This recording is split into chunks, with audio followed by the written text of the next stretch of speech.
बिस्मिल्लाहिर्रहमानिर्रहीम। अस्सलामु अलैकुम students, welcome to by with Musammir. How are you students? Hopefully all of you are fine.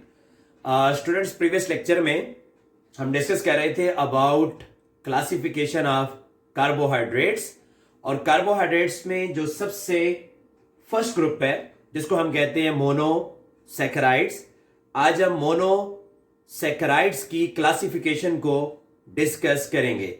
अब देखिए स्टूडेंट्स, जो मोनोसैकेराइड्स हैं इनको हम क्लासिफाई कर सकते हैं on the basis of their functional groups and on the basis of number of carbon atoms present in these monosaccharides. अब देखिए स्टूडेंट्स, अगर हम इनको क्लासिफाई करते हैं on the basis of carbon atoms, तो इसमें जो कार्बन एटम्स का नंबर है वो 3 कार्बन से लेकर 7 कार्बन तक है। यानी इसका मतलब ये है कि सबसे जो सिंपलेस्ट मोनोसैकेराइड है उसमें आपको 3 कार्बन एटम्स मिलेंगे, और जो सबसे बड़ा मोनोसैकेराइड है उसमें आपको 7 कार्बन एटम्स जो हैं वो मिलेंगे। अब देखिए स्टूडेंट्स, इसी तरह से अगर आप इनको क्लासिफाई करते हैं on the basis of functional groups, तो जैसा कि मैंने पहले भी आपको बता दिया कि कार्बोहाइड्रेट्स में 2 टाइप्स के फंक्शनल ग्रुप्स मौजूद होते हैं। एक फंक्शनल ग्रुप को आप कहते हैं aldehyde functional group, and the second one is ketone functional group. तो अभी हम यहां पे देख लेते हैं कि किस तरह on the basis of number of carbon atom and on the basis of functional groups हम इनको क्लासिफाई करते हैं। तो इनकी हमारे पास यहां 5 टाइप्स मौजूद हैं on the basis of number of carbons. और इसी तरह से देखें, ये on the basis of their functional groups ये 2 टाइप्स के होते हैं। अब देखिएगा स्टूडेंट्स के नंबर ऑफ कार्बन की बेस पे जब आप इनको क्लासिफाई करते हैं तो इनकी जो क्लासेस बनती हैं वो कौन कौन सी हैं। इनकी जो क्लासेस बनेंगी उसमें जो पहली क्लास है उनको कहते हैं trioses with 3 carbon, then tetroses with 4 carbon, pentoses with 5 carbon, hexoses with 6 carbon, और इसी तरह से हेप्टोजेस विथ 7 कार्बन। और अगर हम इनको क्लासिफाई करते हैं on the basis of functional groups, तो ये हमारे पास एल्डोजेस होंगे या फिर कीटोजेस होंगे। अब देखिए स्टूडेंट्स, जो इसमें सबसे पहली क्लास है जिनको हम कहते हैं ट्रायोजेस। अब देखिए स्टूडेंट, ट्रायोजेस में नंबर ऑफ कार्बन 3 हैं, और जैसा कि मैंने प्रीवियस लेक्चर में आपको बताया था कि मोनोसैकेराइड्स के लिए जो आप जनरल फार्मूला इस्तेमाल करते हैं दैट इज CnH2ON। तो यहां पे जो N है, N is the number of carbon. अब अगर आप ट्रायोजेस की बात करें तो ट्रायोजेस में क्योंकि नंबर ऑफ कार्बन 3 है तो आप N की जगह पुट करें इस 3 को, तो इनका फार्मूला बन जाएगा C3H6O3। अब अगर आप एल्डिहाइड ग्रुप इंट्रोड्यूस करवाएं तो ये ट्रायोजेस में आपको हासिल हो जाएगा ग्लिसरल एल्डिहाइड, और अगर आप इसकी कीटो फॉर्म ले लेते हैं तो ये बन जाएगा डाइहाइड्रोक्सी एसीटोन। अब देखिए स्टूडेंट्स, अगर मैं एक सिंपलेस्ट मोनोसैकेराइड ले लूं विच कंटेन 3 कार्बन। अब इसमें आपको 3 कार्बन नजर आ रहे हैं, और यहां मैं एक एल्डिहाइड ग्रुप इंट्रोड्यूस करवा देता हूं। और अगर मैंने एक एल्डिहाइड ग्रुप इंट्रोड्यूस करवा दिया, अब बाय डेफिनेशन के हिसाब से अगर आप देखें तो हमें इसको बनाना है पॉलीहाइड्रोक्सी। आप इसको पॉलीहाइड्रोक्सी बना दें, और कार्बन क्योंकि 4 बॉन्ड बनाता है तो बाकी जो बॉन्ड है वो इसके बनेंगे विद हाइड्रोजन के साथ। तो ये जो कंपाउंड अभी आपके सामने बना है इसमें क्योंकि एल्डिहाइड ग्रुप प्रेजेंट है, यू कैन सी हेयर, और एल्डिहाइड ग्रुप के प्रेजेंट होने की वजह से इसको आप नाम देते हैं ग्लिसरॉल्डिहाइड।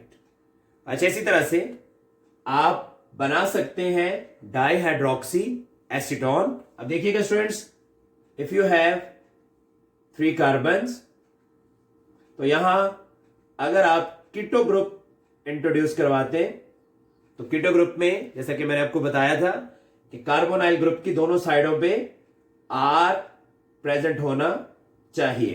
तो यहां पे कार्बोनाइल ग्रुप की दोनों साइडों पे आपको आर नजर आ रहा है। आप इसको पॉलीहाइड्रोक्सी बनाएं, और अगर आप इसको पॉलीहाइड्रोक्सी बना लेते हैं तो ये बन जाएगा dihydroxy acetone. This one is glyceraldehyde and this is dihydroxy acetone. और यहां पे आपको ये ग्रुप जो नजर आ रहा है ये एसीटोन ग्रुप है। तो ये इसकी एल्डो फॉर्म है, और यहां आप देख सकते हैं इसकी कीटो फॉर्म। अब देखिएगा स्टूडेंट्स के ये जो ट्रायोजेस होते हैं, ये ट्रायोजेस इंटरमीडिएट सब्सटेंस के तौर पे काम कर रहे होते हैं फोटोसिंथेसिस में और सेलुलर रेस्पिरेशन में। यानी ये आपको मिलेंगे फोटोसिंथेसिस के प्रोसेस में और इसके साथ साथ रेस्पिरेशन के प्रोसेस में। आप देखिएगा स्टूडेंट्स कि इसकी जो सेकंड क्लास है, जिनको हम कहते हैं टेट्रोजिस, और ये जो टेट्रोजिस है, अगर आप जनरल फार्मूले में n की जगह 4 पुट करें तो इनका फार्मूला बनेगा C4H8O4, और इनकी जो एल्डो फॉर्म है उसको आप कहते हैं एरिथ्रोज, और इनकी जो कीटो फॉर्म है दैट इज कॉल्ड एरिथ्रोलोज। और इनके बारे में भी याद रख लें कि these are also intermediate in bacterial photosynthesis, और ये टेट्रोजिस आपको बैक्टीरियल फोटोसिंथेसिस में नजर आएंगे। और ये भी याद रखिएगा कि ये नेचर में रेयर होते हैं, ये बहुत ज्यादा प्रेजेंट नहीं होते, ये आपको सिर्फ और सिर्फ बैक्टीरिया की बॉडी के अंदर नजर आएंगे। अब देखिए स्टूडेंट्स, अगर आप कोई टेट्रोज बनाना चाह रहे हैं तो उसमें 3 की बजाय 4 कार्बन्स की प्रेजेंस जरूरी है। तो यहां आप 4 कार्बन्स लगाएंगे। For example, for 1 carbon, 2, 3 and 4। और यहां अगर मैं एल्डिहाइड ग्रुप इंट्रोड्यूस करवाता हूं और इसको मैं बना देता हूं पॉलीहाइड्रोक्सी, तो ये जो कंपाउंड अभी आपके सामने बना है दिस वन इज एरिथ्रोज। और देखिए स्टूडेंट्स, इसी को अगर मैं एरिथ्रोलोज बनाऊं तो यहां मुझे इंट्रोड्यूस करवाना है 1 कीटो ग्रुप, और फिर मैं इसको बना दूंगा पॉलीहाइड्रोक्सी।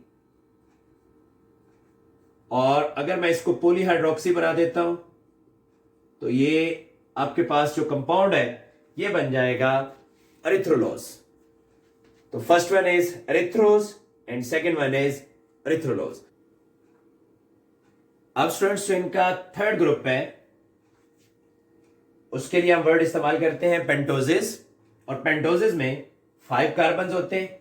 इनका जो फार्मूला है वो होगा C5H10O5। तो एग्जांपल्स में अगर आप देखें तो आपके पास है राइबोज, इसी तरह से डीऑक्सी राइबोज। अब देखिए स्टूडेंट्स के राइबोज और डीऑक्सी राइबोज में डिफरेंस ये है कि डीऑक्सी राइबोज में उसका जो सेकंड कार्बन है वहां हाइड्रोजन प्रेजेंट होगा लेकिन ऑक्सीजन प्रेजेंट नहीं होगा। और जो कीटोसिस में से इसकी जो एग्जांपल है उसको हम कहते हैं राइबोलोज। अब देखिएगा कि अगर हम 5 कार्बन ले लें और यहां मैं इंट्रोड्यूस करवा देता हूं एल्डिहाइड ग्रुप, और इस कंपाउंड को मैं बना दूं पॉलीहाइड्रोक्सी,